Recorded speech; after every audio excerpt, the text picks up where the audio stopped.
Are kids ever entitled these days? And not just everyone else's kids.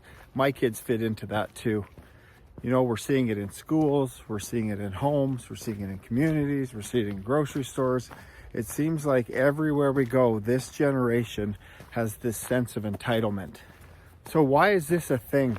Why is this generation so entitled compared to other generations? Hi everyone, welcome back to this Saturday's Walk and Talk, where I'm going to dive deep into entitlement and why it's happening and what it is and what we can do about it. So entitlement is basically when a kid or a person, but in this case a kid, thinks that they deserve special treatment or they are privileged in a sense.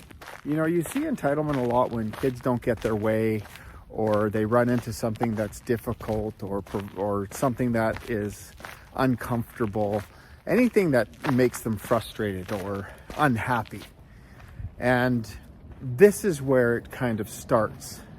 And when kids are challenged, it seems like this generation, my generation or younger, we jump in and we bail kids out when they feel that discomfort or that frustration, thinking that we're helping them. And so what happens is they learn very early that when things get difficult, we're going to bail them out as parents. We're going to step in and make sure that they don't feel uncomfortable or they don't have to face frustration or any of that stuff.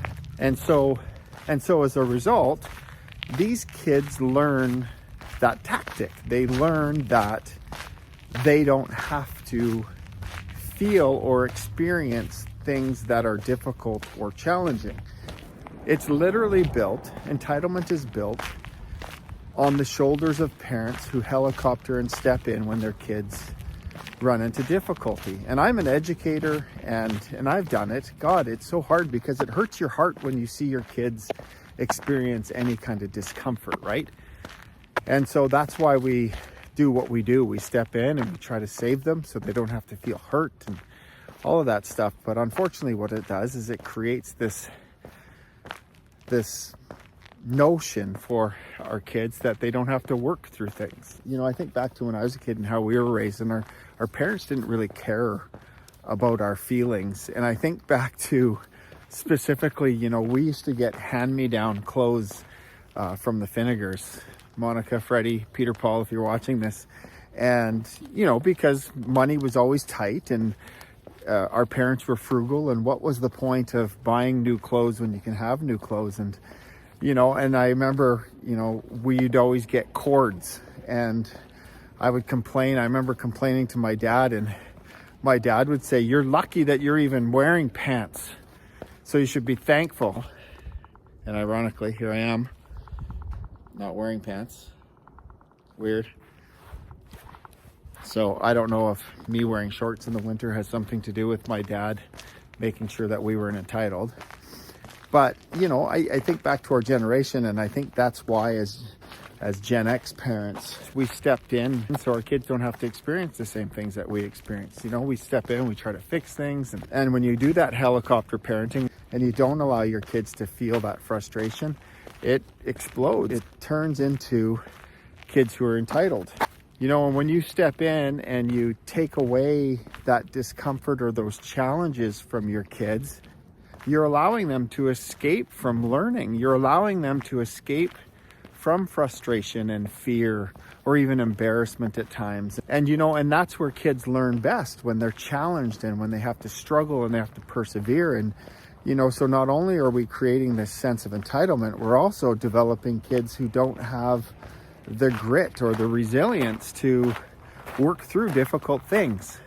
You know, we have a generation of parents who step in over the littlest things, and it's just constant, you know, and teachers can attest to this. As educators, we're always on the phone with parents who are upset, with parents who want to step in when their kids feel frustrated at school or they run into adversity. And, you know, it's making it harder for teachers to push kids. And, you know, we need kids to be in a state of discomfort and to be challenged, because it builds that boldness and it makes them brave enough to tackle new things. And I think that's probably one of the biggest challenges that we have as teachers is we live in this fear that a parent's going to call in and complain or post something on Facebook about how shitty we are in our jobs. And it's really frustrating. 95% of teachers are there for the right reasons. And 95% of the teachers that are in the business, their job is to push kids. Their job is to make sure that your kids experience difficult things. And it's not only teachers who should be pushing their kids to feel discomfort or challenges and whatnot. As parents, we need to do it too. And we need to stop stepping in and bailing them out all the time when they feel that. And if we keep jumping in as parents, our kids are going to grow up with this sense of entitlement, and it follows them.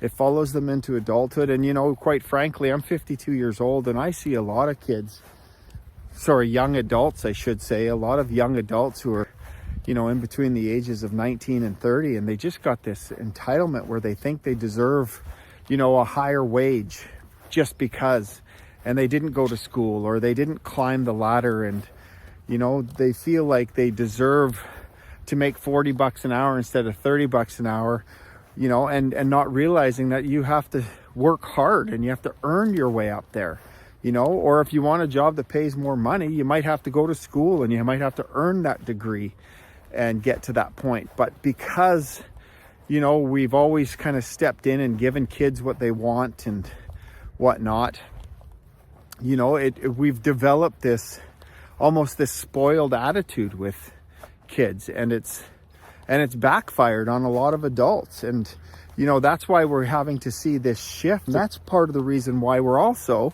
having to teach breathing strategies and coping mechanisms, and I have to teach you about co-regulation and all of that stuff, because our kids don't know about the struggle, and then that ends up backfiring later on as they get older, because they grow into these adults who think they deserve this stuff.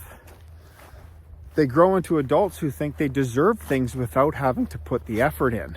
So what do you do? What do you do as a parent? It's not too late, because trust me, I know I've got teenagers, and like I said earlier in the video, my kids are also entitled, and I created that because I have my own fear that they're going to get their feelings hurt or whatnot. And that, it's especially true for my daughter. I'm probably way tougher on my son than her because I worry about her more. But the key is to allow them to struggle, allow them to feel discomfort, allow them to feel frustration. And in my previous videos, I've talked about breathing, I've talked about co-regulation, and it is a fine line. It is tricky because you want your kids to not hurt or suffer, but it's also very important that we step in and realize that frustration is not the enemy. Discomfort is not the enemy. Frustration and discomfort is actually the key. That's the playing field. That's the training ground for our kids being strong and resilient adults. The key is, though, we don't want to come out here and we don't want to punish entitlement. We don't want to punish privilege. We want to recognize it for what it is. It's something that we created as parents by being helicopter parents, by stepping in too soon, by not allowing our kids to be curious and to explore because we're afraid they're going to get hurt if they climb that tree. And it's things like that where we have to step aside, co-regulate, guide, and help so our kids can step into that training ground and struggle through that frustration and struggle through that anger and struggle through that discomfort so they can do the right thing. And on that note, peace out, everyone.